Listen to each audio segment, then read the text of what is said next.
So I'm super excited to introduce disability rights activist Tinuke Abayomi-Paul, who's the CEO of Leverage Promotion and a member of the Network Solutions Social Web Advisory Group. Tinuke is a writer and a disabled entrepreneur who provides coaching service to other micro business owners.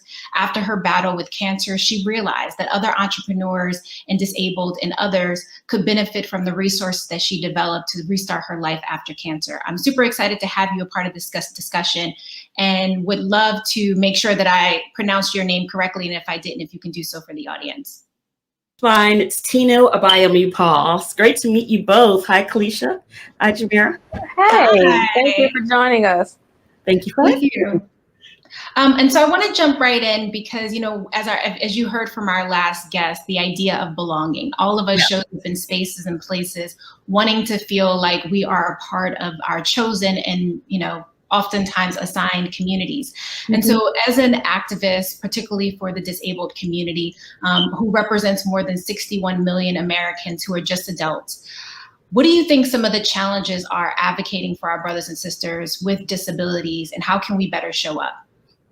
I think a lot of the problem comes in that, first of all, the term disabled and people with disabilities, it's kind of seen as a negative. To be disabled is really just a neutral term to describe a condition of being.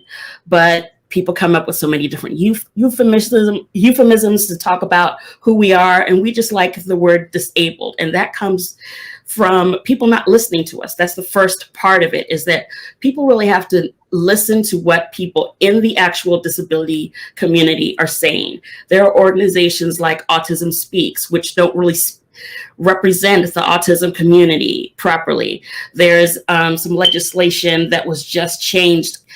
If you look up the hashtag Stop the Shock, where they're able to administer shocks to people to treat their autism. There's all kinds of different disability. There's physical disability, people who are amputees, people who have fibromyalgia like me, or who are former cancer patients who are not quite in survivorship, which takes about 5 years. There are folks with neurodivergences, and some of them don't really consider them disabilities, but they are part of our community because they need some of the tools that we use every day. So I think the first thing is that people really need to listen to what we're saying instead of letting other people speak for us. We have a saying in our community, nothing about us without us. And as I've become a member of the community, I'm always careful to see who else in the room is not being heard. Is it the people with the fewer followers? Is it people who are hard of hearing? Someone is always missing from the group. And sometimes that's because the thing that they're trying to do is inaccessible. Like earlier this morning, Dr. King apologized for the fact that there aren't captions. So all of the people who are teaching me about my audio processing disorder they don't know what I'm saying right now. That's a really great point, and I think it points to the identity or the need for us to listen to people and to put people who are the most impacted at the center of change versus assuming we know what they want. In a piece you wrote, "You Are Not, You Are Enough," you wrote, "It has never been more evident that my non-disabled fellow Americans, maybe even the world, has a deep-seated hatred for disabled people and the chronically ill." Can you elaborate a little bit more on that statement? Okay, well, historically, even going back to the Stone Age, if you want to, people who are born disabled were kind of kicked out of the community. If you were born with too many fingers, like I was, you'd be left somewhere to die. If you have a prominent limp, people kind of shy away from things and people that are different from they are. But there's also now, even since the disability rights movement started, this pushing away of people that are different, but also hiding us. So most of the world doesn't really, quote unquote, see us until they're confronted with something that has directly to do with disability, such as the disabled stall or disabled parking. And that the animosity that grows from people saying, oh, well, you have special needs, and so you're going to need special things. Some people take that to mean that we're getting more than our fair share of things when we really can't even participate fully in society. I'm a privileged member of the disabled community. You know, I have a wonderful supporting family. I have, I'm coming from a place where I already know how to work for myself without having a regular job. But other disabled people have problems getting jobs. They have problems getting disability accommodations for schooling, all those different things. And it just, the specialness of it kind of leads to people to think that we're getting too much attention, or they're not getting enough of the same pie that we're in. And it's not really like that. Everybody has needs. Our needs are different. Everybody's needs are different. They're not really special needs. They're just needs. And I think the hatred a lot just comes from wanting to push out people who aren't this productive member of society, as it's called, because that's tied to capitalism and how everything in American society is structured around, do you make enough money? Do you have any money?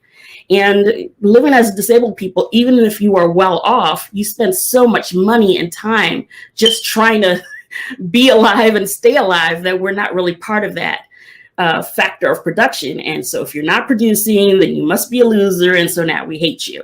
And it just kind of all snowballs into this issue of us not being visible in society, but being hyper visible at the same time. It's a very uncomfortable position. That's an interesting, if I may, Jamira, dichotomy of being underseen, if you will, but then hyper, this hyperactivity around being seen. I am one who I'm intentional about language. So I wonder if you can clarify, because coming out of education, sometimes I may say differently abled. So I want to be clear about what, and then you have, the history of using the word special and different things like that. So what is the appropriate language that people should or ought to be using? Okay, so activists and advocates, we like being called disabled. We want it to become a neutral term. People with disabilities is okay if you're talking about a group. And if it's an individual person that, say, you're reporting on, I would ask them what they want to be called. But the two prevalent terms are disabled and people with disabilities. We prefer the term disabled because we're trying to take it back to mean something neutral or even positive, just to say, we have X, I have brown eyes, I am disabled, to make it not be such a big deal. So that's what we prefer. People with disabilities is fine, but the logic behind it, if you think about it, is people are emphasizing the word people to take away from the word with disability, the phrase with disabilities, in order to say, well, you're people before you're that other bad thing. Well, the disabled part is not a bad thing. It's just a thing. Yeah, no, that's critical, especially if we talk about what are the terms of engagement. So thank you for clarifying that. No problem. Yeah. And I also, one of the things I always struggle with our community and the larger is this idea of equity, because you talked about how oftentimes people think you're taking more from their pie, as if the folks at the top are giving us equal shares, right? And in the first place, right? Yeah, we're literally battling for the 10% versus demanding more from the top. And so that's why I think it's always important that, we are understanding what equity looks like in the race context and oftentimes in the gender context, but we also need to share, provide that same level of grace and opportunities to folks with disabilities. And so with that, I want to close with this last question is, how can We Love community ensure justice and equitable opportunities for our disabled family members in the World House? What are one or two things that each and every one of us can do to better support this community that lives within our homes and in our workspaces and that are amongst us every single day? Okay, well, one of the founding principles of my new organization, Everywhere Accessible, is that we are everywhere has disabled people. We're 20% of the world, 25% of Black Americans. We all have like that auntie or uncle someplace that we're sending $20 to or going in to look at on the weekends. And most of the time it's because they have some kind of condition or chronic illness or disability that they need more help with than the average person would. So in order for that to become more of a part of the I would say everyday society, is really a three-pronged approach. Learn, listen while you're learning, and act. If you're learning from what we're saying, The only way to do that is to come to us. So I have a list of disabled people that you can follow. I created a 40-page book of all the hashtags that you can find in social media to just kind of lurk and listen and see what our needs are. Then if you're listening to us in Twitter chats like Spoonie Chat or Creaky Chats or Lupus Chat or Disabled Black Talk, which is mine, you'll be able to see from our own mouths what we need and what we're asking for, rather than translating through them through an organization that might not have our best interests at heart.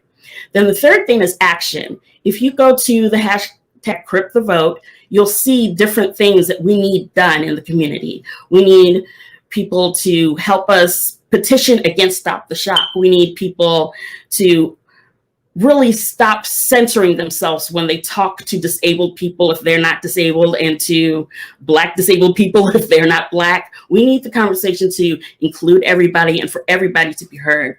All the Black, Indigenous, and other people of color need to be in the center of the discussion and to be heard by all of the different people who make the power decisions. I'm starting a podcast in the fall called Health in the Margins, and I'm going to talk more about what we can all do in action steps in every episode. And there's a whole bunch of other podcasts out there that if you just look up Spoonie Podcasts or Disabled Podcasts, you'll find all kinds of people who can help you understand what it is that we need. Awesome. Thank you so much for being present and sharing so much knowledge with the larger community. Pleasure. And hopefully for those who are listening, they heard, listen, learn, elevate the voices of those directly impacted, and take action. Thank you.